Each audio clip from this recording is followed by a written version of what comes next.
a few hours after my accessioning, that phone call came in, I got a phone call back from a chaplain that tells me, "Rabbi, you're going to shave, right?" And I said, "You recruited me as a rabbi." That ain't happening. Not only is it not happening, in my essay, I even address the whole concept of being true to myself, true to my conscience, and so on. It's part of the package. You have to write an essay. Yeah. And all of that. And I was like, what are we doing? So they said they'll get back to me. Mm-hmm. But then there was radio silence. I didn't hear anything back for a while. Several months later, Rabbi Dresden calls me and tells me that we have a meeting with the chief of chaplains in the Pentagon.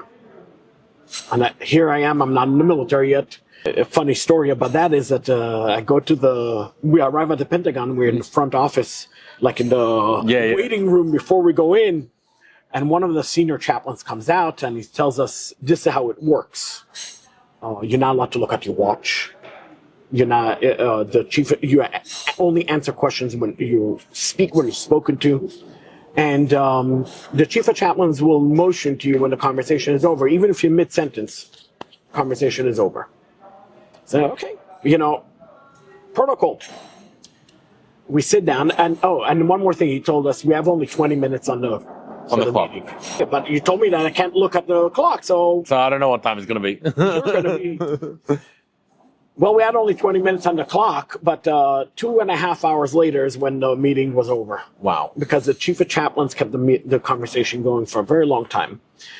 And the one thing that stuck to me from the whole conversation is, at one point, I was asked, early on in the conversation, I was asked, "Rabbi Stern, what would you do if the army sends you to Iraq or Afghanistan? As a Jew, don't you feel that you would be standing out, or an expected question, yeah." And I was not. There wasn't a pre-question, just so I could prepare myself. So I needed to. You had to on the feet to think, and it came to my mind the story of Joseph and Jacob. What's going on in the book of Genesis and the book of Bereshit? We learn that Joseph is the viceroy in Egypt, and he's very successful. His brothers tell him that his father is alive. Right? He reveals himself, and what does he do? He sends carriages to bring his father down. Wouldn't it be? We know that he was a righteous man. He's referred to as Yosef HaTzadik. He was a righteous Joseph. So, more appropriate for him to go see his father. You don't make your parent come to you. You go see to your father. As a viceroy, he should have taken leave, go see Jacob. But yet he sent carriages to go get Jacob. And we see that Jacob did not resist it. He went voluntarily. Rashi answers that question in a very eloquent way. Rashi says that Jacob did simple math. That in order for the fulfillment of the promise to Abraham that the Jewish nation will become very wealthy and prosperous and numerous, they would need to go through the Egyptian exile. And Jacob said, "I have an opportunity to go down in a carriage. I'll go down rather than be dragged there in shalshalot, shel barzel, iron chains." So I repeat this to the chief of chaplains, and I said, if it's the divine decision that I would need to end up in Afghanistan or Iraq or any place like that, I prefer wearing our uniform and being, voluntarily, rather than being dragged there in iron chains. The conversation carried on. I don't remember all the details of the conversation, but I remember going out and going with Rabbi Dresden afterwards to a coffee house just to regroup. And we both looked at each other going like, wow, this is, it went way better than we could have ever expected. But then again, radio silence. Not a word, nothing. We don't hear anything back. And you can't pester because it's the army. Right, but I did follow up like with my respectfully. contact, respectfully, but about once a month or so I'm following up. Hey, is there any news? And there's always the same answer. Yeah. We have nothing for you. We'll call you when we have.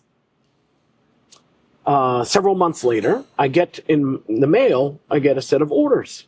The President of the United States, etc. And here are orders. So I thought to myself, the Army figured it out. I have orders.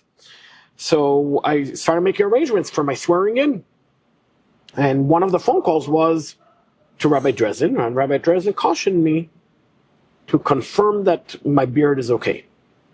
Yeah. So I'm called back, my point of contact, and he's like, "What do you mean you got orders? You were not supposed to, et cetera, et cetera, et cetera." I'm like, I have it in my hand,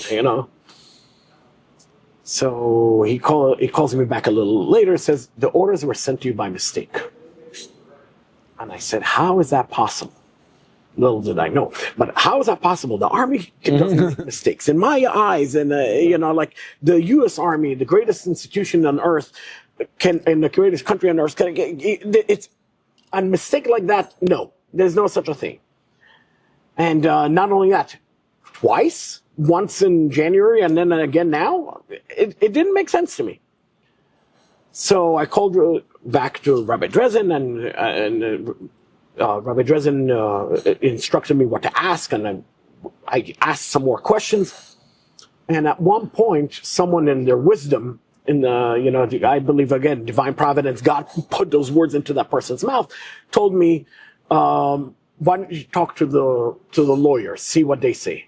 The military lawyers. Yeah. And then if there was anything I knew from business is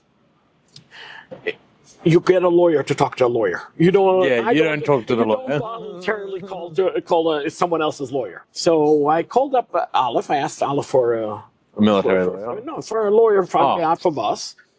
And they put me in touch with Mr. Nathan Lewin. Mr. Lewin famously defended several cases of religious and constitutional rights. And Mr. Lewin wrote a simple memo just asking the Army for a formal answer. What's going on with my case, etc. I must give credit, though, that my senators, along the way, wrote letters as well, and so on. And every time the answer was kind of very parv, very politically correct, it's under review. There was never like progress. Yeah. To this memo that Mr. Lewin wrote, the Army responded something along the lines, sue us to get an answer. It was like... Right, like, come on, let's go. No, it wasn't come on, let's go. It was more of like, we're not answering you. If you want anything, compel us in court to release information. When a lawyer does a lawyer, like more fun. That's those are using Yosemite Sam's words. Those are fighting words. Yeah. So them are fighting words. So so Mr. Lewin sued the Army. The initial lawsuit was just tell us what's going on, and the Army basically said we can't allow him in because of the beard. And they immediately, their answer was within the beard was the argument that the gas mask weren't sealed. That was the immediate answer. To which Mr. Lewin had already a response ready, pretty much from other cases as well. There are other people with beards, etc. And then the court case took off and got stuck in court for just over 2 years at that point. Wow. I must say one more divine providence story that happened towards the end of the court case. At one point of that court case, I was already attending Aleph conferences and so on, but always as a prospect. I'm not in the military yet. And there was also a different dilemma. The other dilemma is I had orders that were never rescinded. Orders to the Army that were never taken away, and there were ramifications to it. I did not know. Can I leave the country? Will I get arrested if I leave the country?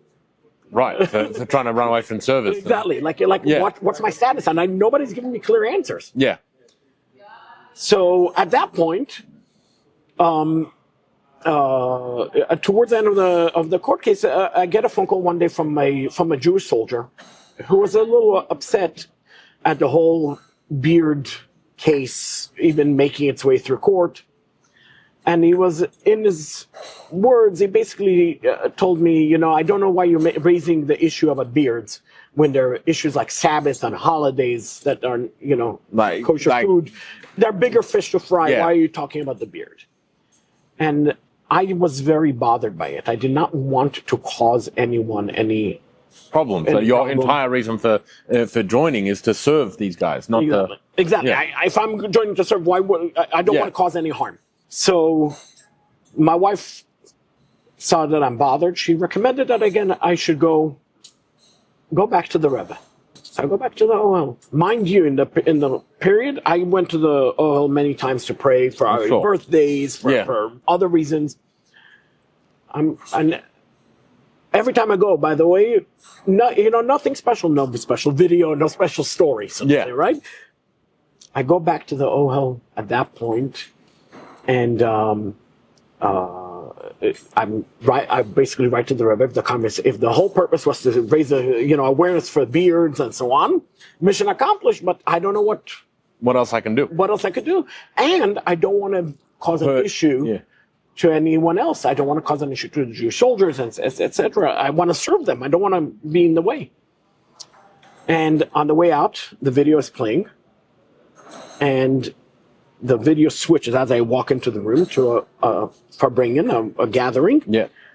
In between talks of the Rebbe, Rabbi Goldstein is bringing up the deputy chief of chaplains of the army to the Rebbe. And the Rebbe begins the conversation with the deputy with the words saying, the Code of Jewish Law, Shulchan Aruch, begins with in the first passage, it says, Al yevosh mipnei amal'igim, do not be ashamed, do not be dismayed in front of those who mock you or do not understand you, and they tell you that what you're doing is, not necessary. Silly. And the Rebbe goes on to talk to him about the impact of a chaplain, impacting not only the Jewish troops, but also the non-Jewish troops and so on. And again, my brain is going like, yeah. The Rebbe is literally answering me. Yeah. I go home this time and I ask my wife, did you open up the Igris, the book of the letters? And my wife says, I did, but I didn't understand the answer. I said, show me where you opened. I opened it up. And the answer that the book had was an answer to someone. And the Rebbe writes to him, regarding what you're asking, I already answered you several times. I don't understand why it's still a question. And to be fair, that's like every four letters. So. And when I saw that, I was like, okay, this is as clear as day. I know what I need to do. There's no doubt in my mind. So I call up Rabbi Dresden and Mr. Lewin, and I basically say, I'm all in. There's no quitting. There's no turning back. There's no. This is what's going on. This is what's going on. And I remember at that point, Rabbi Dresden had an assistant before Rabbi Stern came along, an assistant who was very involved, and he even told me, this is as clear as day. There's no doubt. Several weeks after this story that I'm telling you, I get a phone call at work. Mr. Lewin is on the phone telling me that there's a conference call with the lawyers for the U.S. Attorney's Office, which represent the Army, the government. And basically they're saying, if I'm willing to withdraw my case, I could swear in today. I said, what? That's it? Yeah. And they're like, yep, you withdraw your case, you're in. So come to find out that the judge gave them a suspense several weeks earlier. And my timing, my guesstimate, is that's when I was at the OHL, that timeline. And the judge gave them a suspense, said enough of dragging it out, and you need to action it. Figure it out. Either you give a yes or no, but you can't keep on dragging it out. You need to make a decision. Make a decision. And the Army made a decision that they're basically going to allow me to enter the Army if I drop my lawsuit. And I said, tell me where to sign and I'll do. And by 4 o'clock that afternoon, I was sworn into the Army. Wow. 2 weeks later, 3 weeks later, we held a formal big swearing in ceremony here at Aleph, actually. Oh, wow. In front of live TV. Wow. We had a whole big thing. It's Wow. a clip that I bet you could dig you'll up. have And you to, could, yeah. I don't know where that clip is right now, but I'm sure if we do some searching, we could find it. And I swore in right here in the shul. Rabbi Dresden swore me in. My parents put on my rank. Wow. It was a big day.